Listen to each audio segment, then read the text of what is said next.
What's up, everybody, and welcome back to Young and Excellent. We are a platform for young people, young entrepreneurs, young professionals, I guess you could say. Shout out to the OBAs.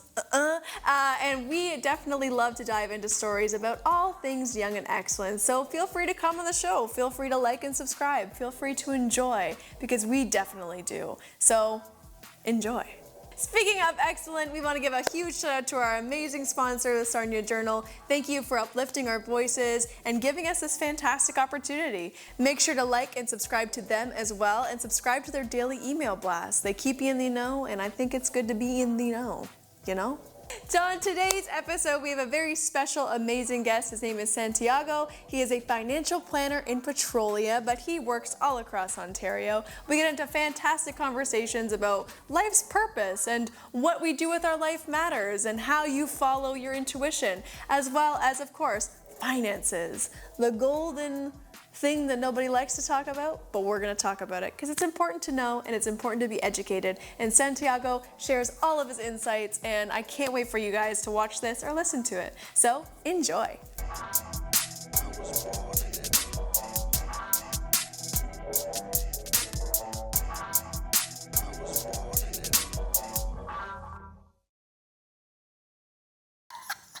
Thank you so much, Nick.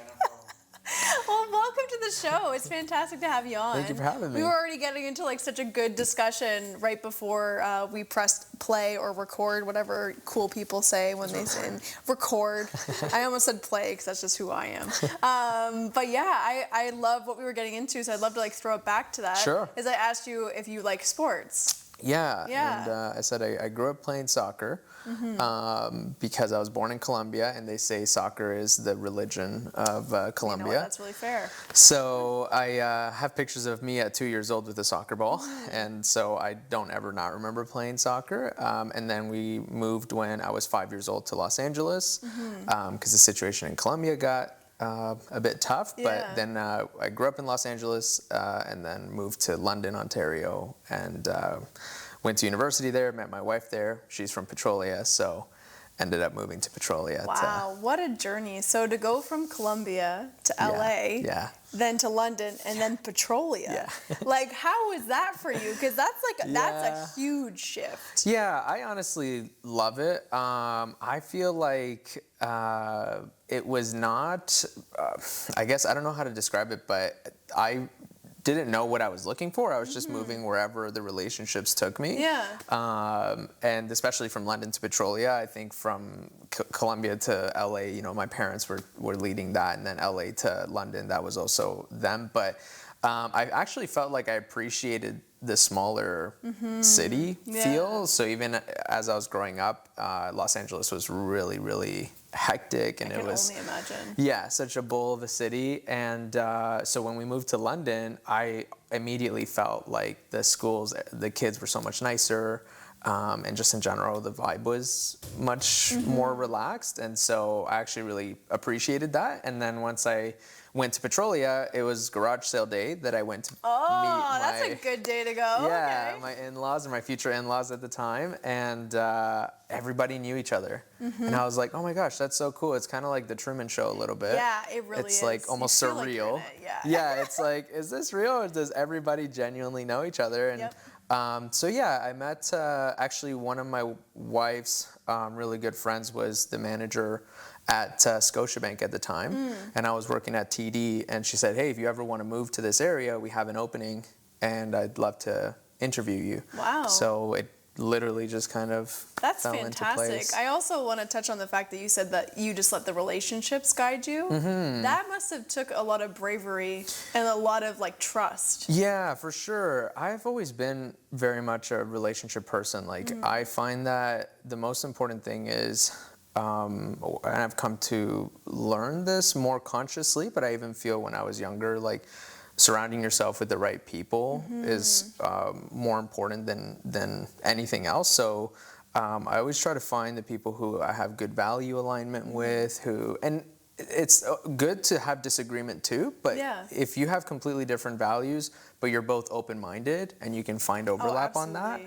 then that's fantastic. As long as you can share and grow, and you know, iron sharpens iron. Like you can both move ahead. Like, that's what I'm intrigued by. So, I found following relationships was actually a lot more intuitive than like following the money or following the glamour. Because when I was at Western, a lot of my friends were really drawn to Toronto, and they're like, "Oh, I want to move to Toronto." It's like hustle and bustle, and and I get it, but I'm like, but if you don't know anyone or you're not going with people you know, like that's pretty scary. It is. Whereas it's the most terrifying thing.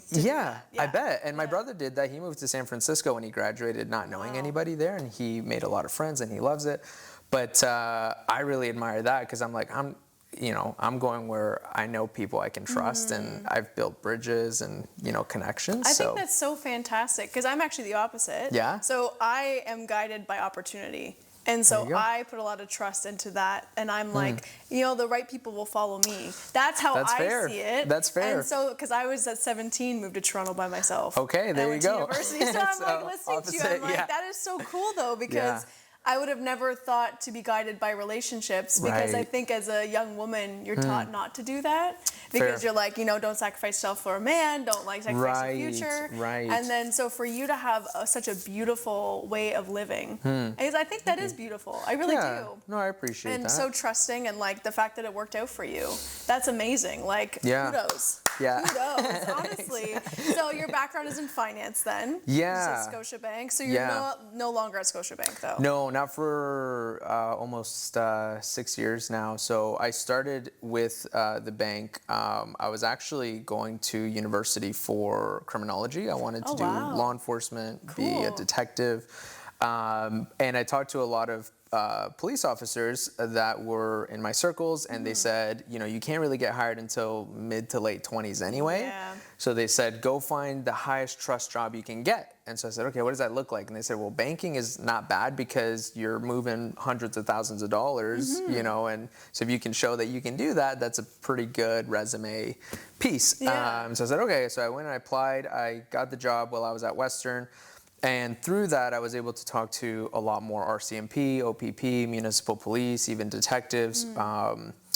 We actually had a bank robbery once, and the detective came and interviewed all of us. So I kind of took that opportunity to talk to him about his career. And I was like, hey, I'm interested in, pursuing that. What a way to do that. Yeah. I didn't see anything. I was in the office, so let's just move into my questions. Honestly, why not? Why not? If the opportunity presents itself. Honestly, and that's always been like me. Even when I worked at, I started at McDonald's as one of my first jobs. Whenever police would drive by, I'd be like, "Hey, 2 seconds. I want to be a police officer. Give me some advice." Yeah, I'm sure they loved that. Oh yeah, they were like, go to university or stay in school, or all the fun kinds answers of you can see on the poster exactly. Kind of thing. I won't get into so many answers, but I guess through that, a lot of them said, it's actually a really, really tough job. It's not very glamorous. No. You're probably helping people at the worst time in their life, and it's really hard to not take home with you. So that was the overwhelming message, and so as I kind of reflected on that simultaneously while working at the bank, I was like, I really love helping people with abstract puzzles, which is like finances and financial plans. Oh, that's a big abstract puzzle. Yeah, and I'm like, I realized that it was intuitive to me. Like I worked with other colleagues who, we would learn new financial instruments, and I would get it and explain it, and they would be like, I still don't get it. And so and then I was able to explain it to clients very easily. And so I realized, okay, there's something here. A lot of these peers had already finished their degrees. And so I'm like, maybe I have a natural talent for this, and I should explore this. And so I did. I found mentorship within the banks. My branch manager and that, they were more than happy to help me, develop. And then when I met my wife, I switched over to Scotiabank because I had started with TD in London. But then there was a lot of articles coming out through CBC that there was a lot of kind of poor culture influences in the banking sector. Yeah. So there was a report of managers saying that they were not following necessarily the best practices to meet their quotas and that the sales culture was extremely aggressive. This was back in 2015, 16. Wells Fargo had a scandal. Oh, okay. I'm like picking up the like. Yeah, I remember. Yeah. I remember that time period. Yeah, Actually. Yeah. I think TD stock went down like 9% in a day. All the managers said, "Okay, guys, don't sell for right now. Like it's a really hot time, or don't even talk about any credit cards or anything like that." And I was like, within a month, everything was kind of back to that really aggressive sales culture, and I thought I don't really mind because it's intuitive to me to help people. And so I'm not really sweating trying to push anything on anyone. I'm just helping people and working as hard as I can.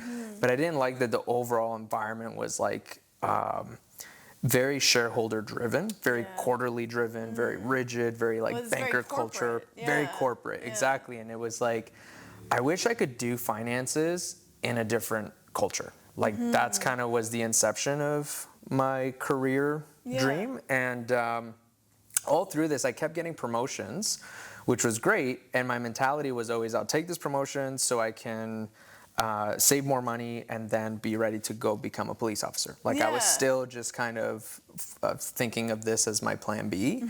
But then I had a bit of a light bulb moment when I met a guy who won the lottery at 18, and he was a branch manager. And what? I wish. I wish. And it was no small sum. It was like $15 million. Like, and so he was. Lucky duck. I know. And I think him and his twin brother won it. And so I was kind of shocked. I was like, what are you doing here? Like, you're obviously financially independent. So anyway, he shared he took 5 years to travel, relax, everything like that. And he got majorly depressed and realized that, he needed to have a mission in his life. Like his mission couldn't be leisure. I think that is true, though. I do think we're all here to live out some kind of purpose, whether you believe in spirituality, whether you believe in religion, or just like science, doesn't matter. I think there's a common belief that we're all here for a purpose. And if you're not living your purpose, like you are going to find yourself lost. Yeah, that's right. I think Jim Carrey said like often those down periods are like you kind of telling yourself, you're not living your purpose. Like, you could be very rich or doing really well, but if you're not fulfilling kind of that deeper value, then that can be part of it. Obviously, that's a whole conversation, but that really gave me a light bulb moment to think about, okay, really, really genuinely, if I won the lottery, what would I do? And I realized I don't think I would actually go back into pursuing law enforcement because I've heard about how hard it is.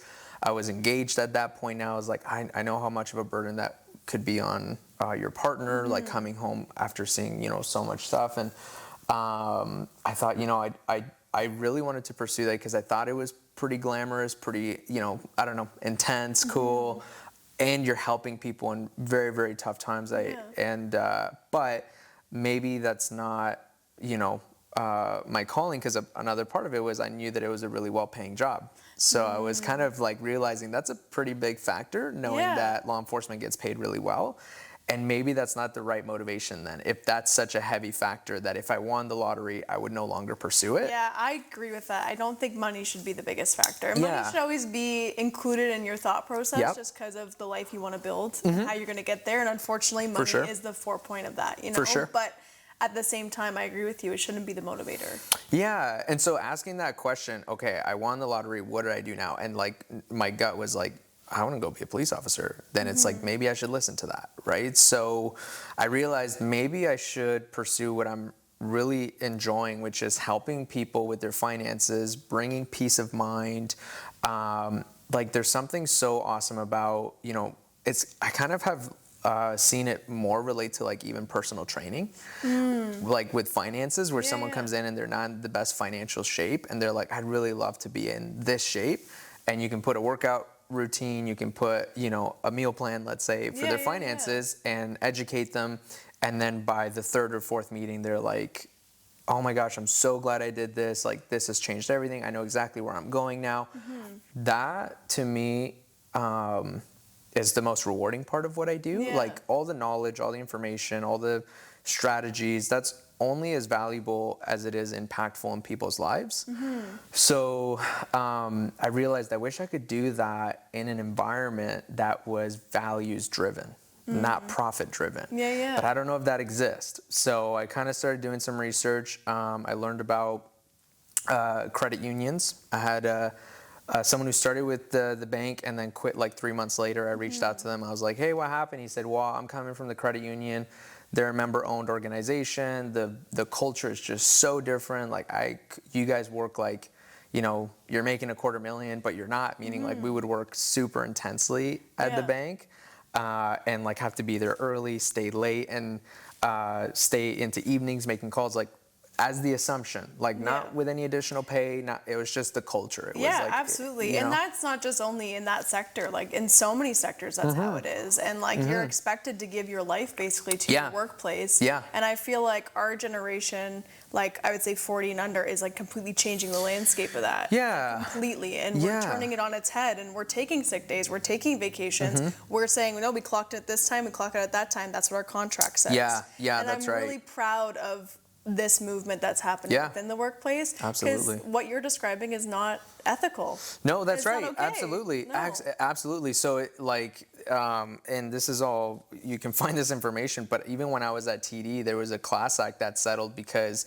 they were giving tellers 15-minute or 30-minute lunches during 8-hour shifts when they should get an hour. Like that was the labor force guidelines. And so they had to back pay all these tellers for the last, X amount of years. And I was a teller at the time, and nothing changed. I'm like, wait, they just settled this. Do I get an hour now? Like, no, you still got half an hour. So I'm like, the next lawsuit. Yeah, exactly. I'm like, you guys, it's just cheaper to back pay this, I guess, than to actually let us take breaks. So it's just stuff like that I was like, man, this is a crazy machine. I get it. It's hyper efficient, hyper capitalist, hyper profitable. If you look at most investments, they own Canadian banks because they know how to turn a profit. But unfortunately, if you're in that machine, like, it can be very draining. Well, and I was about to say, you said efficient, but I don't see efficiency leading to burnout. Right. You know what I mean? Yeah, that that's a great point. Is a total burnout. There so is so much turnover. That's a great point. That's one of the first things I ask people when I find out that they're dealing with the bank is I say, how long have you been dealing with your current advisor?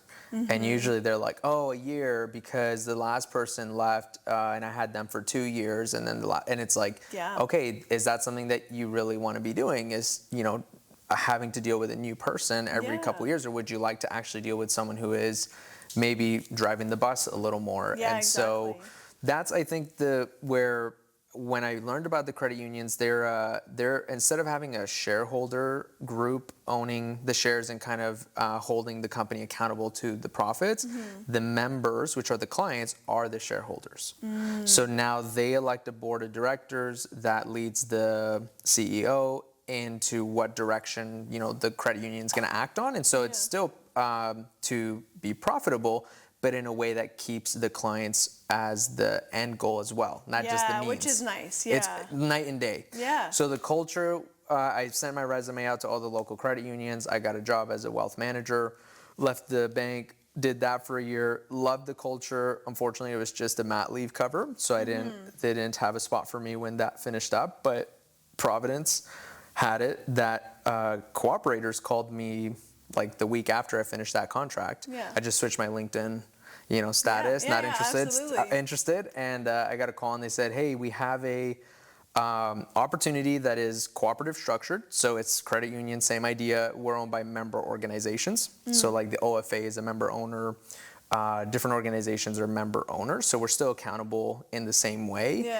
But we have an entrepreneurial structure where you can actually buy the agency, build a team, run it, more like an entrepreneur. I was gonna say I've seen a few of those pop up from cooperatives, which is incredible, honestly. So I was like, opportunity. Absolutely, because I'm like, oh my gosh, this is literally an answer to prayer, because the credit union was awesome, but it's still a big institution, and I would take meetings on Saturdays or in evenings.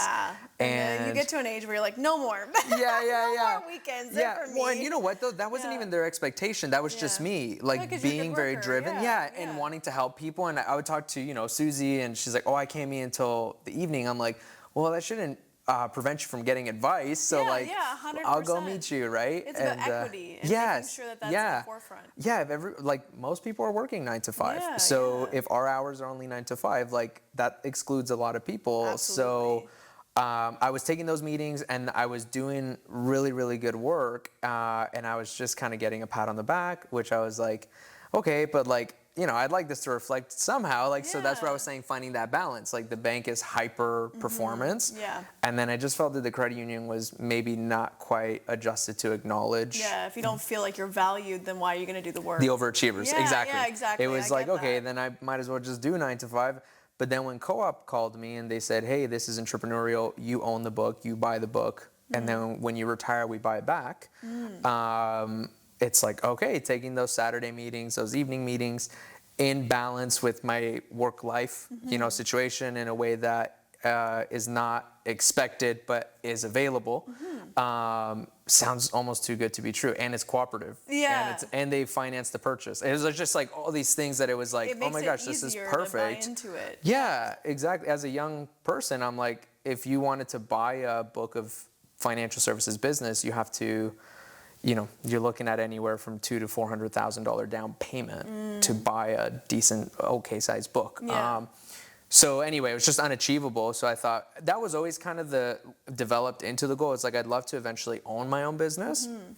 And so when I was leaving the credit union, I was talking to different credit unions and kind of different independent companies. And then, yeah, when I talked to Co-op, I was like, they are literally a profits over or a people over profits organization. Which is always what you want. Yeah. Yeah. So and the retention is super high. Like I think after 5 years, it's like a 95% retention rate. Oh, that's incredible. So it's like once you're there 5 years, because those first 5 years is more about figuring out whether the entrepreneurial structure is for you. Yeah, because that's a different gig. It is. Yeah. The first year, I think, because I wanted to get that, you know, ball rolling, I took 4 vacation days. Wow. However, I invested, let's say, that lack of vacation time because now this is my 5th year come September. Congratulations. Thank you That's so awesome. much. Yeah, so Yeah. I'm a lifer after this. Yeah, there you go. And I get why. It's like now I have a team. Now the business is steady. Now, you know, everything is moving along nice. Now I can actually take the vacation time that, let's say, I didn't take early on. So it's not that I lost that vacation time. It's like I back end loaded it. And also, I always find too, and I always tell people when they're starting out in their field or they're starting their career, like, you know, Rebound was my first big girl job, is also being flexible in that and understanding that, like, you may not get everything that's on your wish list in those first few years. Totally. And sometimes your dreams do have a little bit of sacrifice, and finding that healthy balance, one, that you don't get burnout, but as an entrepreneur, most likely going to get burned out no matter what you do. It's a tough gig. Totally. And then on top of that, it's also making sure that you're taking care of yourself, but you will have to sacrifice those vacation days. Totally. You know, like you will. It's just inevitable at that time. Yeah, and it was interesting because I had just gotten married when I got the job with Cooperators, and my wife and I knew we wanted to have a family. And so it was really interesting because even the company, you know, being aware of that, was telling me, like, go have a conversation with your wife because you want to have expectations in the household. And you're like, going to need a support system. Exactly. Yeah. And so they said, if this isn't the right, you know, opportunity for you, like, that's more than understandable, but like, here's what's entailed. And so I had a job offer from a credit union, and it was going to pay almost double what Cooperators was paying. Oh, wow. But it was back to like manage this book of business, just plug in. Doing what you've done before. Yeah. And it was like very stable, you know, whatever. And then there was this opportunity, and my wife actually was the one who pushed me and said, look, if you don't do it now, I don't know when you're going to do it. Because, you know, it only gets busier if we have kids. Oh my God, if you have another kid. Yeah, and exactly, that's which wild. we have now since had 2 kids.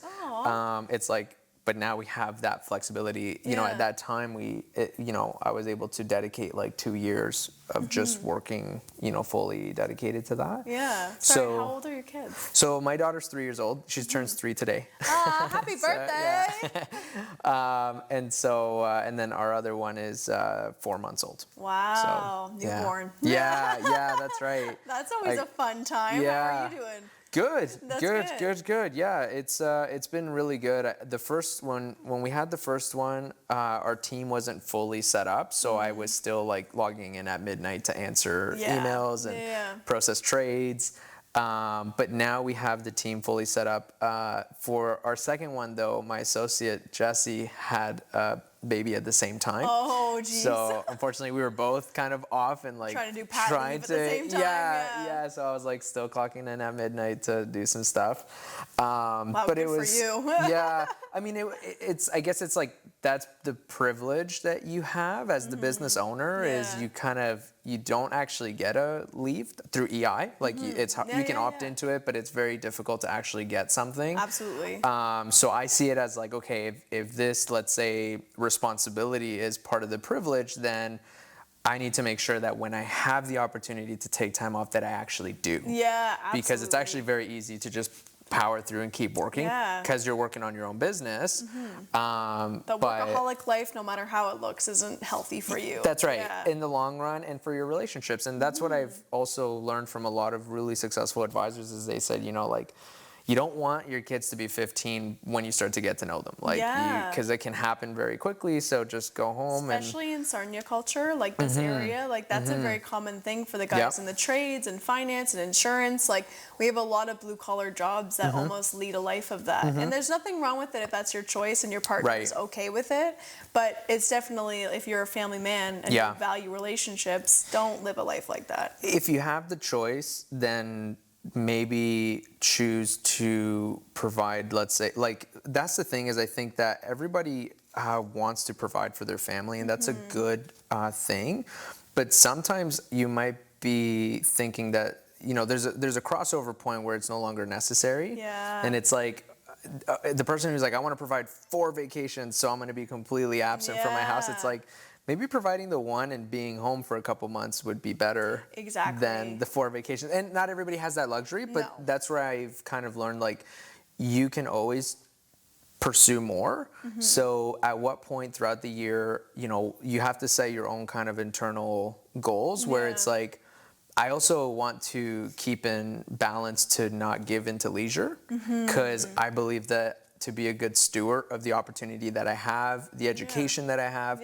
the mission that I have to go out and meet with people and help people. And so I owe it to, I view it as like I owe it to God to do good in this opportunity. I love that because I also believe in that too. Like I am phenomenal with children. Awesome. I don't know what it is, but I just have a talent? Like, I have a talent with like teaching kids theater or just teaching in general. Nice. And so being back at Rebound almost reconnected me with that gift because I kind of got lost in the sauce, I guess you can say, up in Toronto. And then when I came here and I started working with youth again, I was like, oh my God. And I think it is our right to like connect with that purpose. And I think you're doing yourself a disservice of not doing that. Absolutely. Yeah. I mean, it's interesting because I like have gone on vacation and you need to have such a balance in life is so many ups and downs, but it's like you want to be able to be on vacation and not think about work, but you also want to be at work and like not be thinking about vacation. So just segmenting and being intentional about that to be like, okay, I'm going to work now, so I'm going to fully work. And balance it. And try to balance it out. It's a juggling act because, things change all the time. Like, staffing could change and it's like, oh, this was supposed to be my downtime. Yeah, exactly. Now it's not. And, or vice versa. Like you could have had the idea that, okay, June, I'm going to really go in and, have a lot of meetings, but then you have a lot of other opportunities that, maybe require you to pull back a little bit from work. Absolutely. I just want to throw back to the beginning of our conversation because we're coming to the end soon. So I have a couple more questions for you. Sure. But I would love to know, because you were talking about the person who won the lottery at 18. Yeah. And you said that they were disconnected from their purpose and they're back in the bank kind of world. But I would love to hear your thoughts on how do you think that purpose kind of ebbs and flows? Like you could live out an amazing purpose for 5 years, then get stuck in that rut and be like, oh, if I win the lottery, I want to leave this. And then you find a different purpose. Like, do you believe that we're born to do one thing, or do you believe that the purpose kind of ebbs and flows throughout your life? I think that's a very profound question, very philosophical question. Just because throughout your entire conversation, that seemed to be a very similar theme. Yeah. So I would say that your purpose can revolve around your talents. Everybody kind of does seem to have a set of talents, meaning like some things just come almost subconsciously to them. Yeah. Right? There's some people who are extremely sociable, extremely caring, and it's like, hey, where'd you learn that? It's like, I've always been that way. Yeah. And there's some people who are extremely analytical, or very good with organizing and putting together campaigns and different things like that, and they don't get overwhelmed when it comes to that. But if you ask them to go door knock, they would start sweating. Yeah, right? And so it's like, absolutely. you don't want to put those people in the reverse roles, and now they're both sweating, not doing what they're comfortable and good at. So I think that you can, so for me, like, it's evolved in as much as I've thought about how can I do the most good and have an impact in this area. And my focus has actually gradually started to shift to coaching and mentoring other advisors and growing my team, because I'm like, as much as I love meeting with people, as a big part of what I enjoy is like just getting to know people and seeing that moment of clarity, because there's resolution in that. It's like we start, we do the project, it's done, and then we meet next year to make sure we're still on track, or if life events happen, then we pivot the plan. And I love being that coach for that person. But I realized that in helping other advisors become that way and learn about what it means to have good systems in place for delivering the best value, I can actually have a bigger impact. Yeah, so you're casting a bigger net. Yeah, my mission is the same. And also I realize I can have an impact on these advisors' lives to help them build better businesses. So not only am I helping their clients, but I'm helping advisors. And I saw how much of an impact it had on my life to be in the right culture with the right company in the right environment, to be able to do my job more meaningfully. So that is a huge impact to the advisors that I can bring on board and help out, who already have that passion and that calling. I can just help them and mentor them. So that's been we've been interviewing, and we're bringing on, I think it's like 3 or 4 advisors this year. Wow, good for you. That's incredible. Yeah, thank you so much. So it's still the same mission, to answer your question, but it just looks a little differently. And so now the question, and since then, that was like 7 years ago when I met this person who won the lottery, I asked myself that pretty regularly. It's like, okay, it's been 6 months, you win the lottery, what do you do, right? And it's like, you know what, I would probably focus on hiring people, training people, mentoring people, and it's like, great, now go do it. You're on it. You're on that path. Right? So yeah. I love it. You should do a TED Talk, by the way. Thank you. I think you really should. You've got a lot of passion around what you're talking about, and I love that. And how you explained that was so perfect to me, because I do feel like your talents do kind of guide your purpose. Right. And it can look different. It can kind of ebb and flow, but you'll still kind of remain on a similar path. Some people change it up and they go everywhere they want to go. And I think it's so beautiful to have that flexibility in life. For sure. And you're saying like you're very flexible. Yeah. You're willing to not only let relationships guide you, but also the opportunity, like what we talked about. Yeah, for sure. And I feel like it's interesting, because part of what's allowed me to be in this position to think about doing that is that I have such an awesome team. Yeah. Right? Shout out to the team. Oh, 100%. It's like, it's kind of cheesy, but it's so true. Like, the teamwork makes the dream work. Yeah, absolutely. Right? And it's like, if I didn't have that team, I wouldn't actually have the opportunity to work on the business. I would still be so consumed with working in the business and working with clients, and being able to have people that I can trust, where I can say, look, I have this relationship with this client. They're awesome. We have a great relationship. I want to hand them off to you because I'm going to focus on this, and I don't want to underservice them. You have the capacity to take over that relationship and continue to provide excellent quality. I'm still going to be involved. I'm still going to communicate with this client. We're all going to work together, but you're going to take a more active role because I trust you to do that. I love that. Right? So you really value leadership too. Absolutely. In your life. And that's fantastic. Yeah. All right, last question. Okay. What would be the greatest advice you can give to the listeners and watchers at home? I would say it sounds obvious, but get a written financial plan. If you're talking about from a financial perspective. That is good. Get a written financial plan, because I feel like a lot of people, this is the biggest gap that I see is they have financial products. Like, they're like, oh, I have an RSP, I have this thing through work, I have benefits, I have blah, blah, blah. And it's like, okay, but where does that put you? Exactly what you're doing right now. Where does that put you in 1 year? Where does that put you in 5 years? Where does that put you in 10 years? Where does that put you in 20 years? And have you, or do you need help drawing up a vision of what retirement looks like to you? Yeah. Because if you're an entrepreneur, they want to work forever. Yeah. Most entrepreneurs, they work, that's the stats, is they Yeah. work the longest because they're fulfilling a passion and a dream. Yeah, absolutely. But I think having that conversation, I feel like a lot of people have financial products, but they don't actually have a written plan and a like goal where it's like, okay, I would like to be financially independent by this age. And it might not be to go drink margaritas on the beach. It might be to get more involved. Might be mine. Yeah. It might be to get more involved in different community organizations, right? Because I feel like those people who think, well, when I retire, I'm going to volunteer. It's like, I don't actually typically see that. I see the people who are already volunteering do more volunteering as they get more time. And so having a plan for financial independence, I think, is very good. Just sitting down with an advisor to gain financial literacy. I think looking for accreditations is huge. So if you can find someone with a QAFP, Qualified Associate Financial Planner, or a CFP, Certified Financial Planner, would be ideal.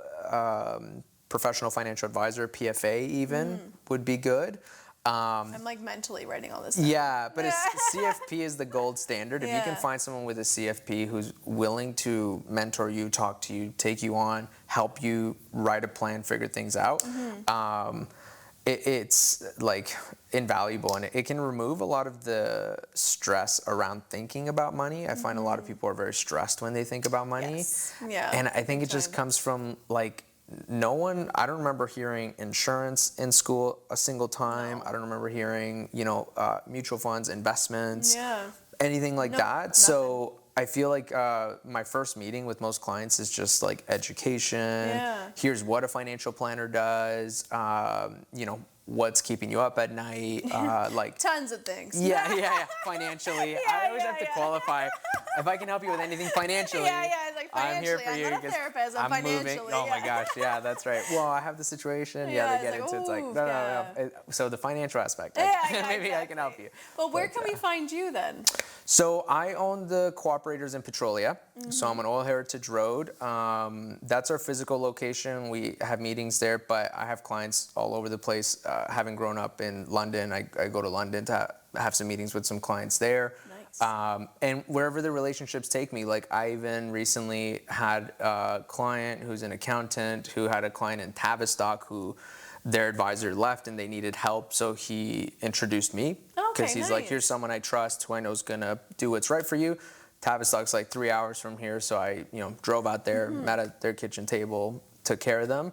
So it's really yes, we're in Petrolia. We're licensed for Ontario, and I'm really just looking to go wherever the relationships take me. Like absolutely. it's still the same. Yeah, I love that. To like, bring it full circle. Wow, look at you go. You're a storyteller. I guess so. I love it. And I didn't even know it. Hired this guy, okay? Hire him. Thank you so much for coming on the show. My pleasure. It was great to have you. And again, TED Talk. You used to do a TED Talk. There you go. Yes. And it was like, yeah. All right, well, bye everyone.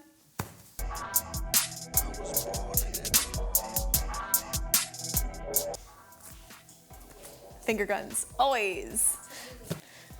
We're done.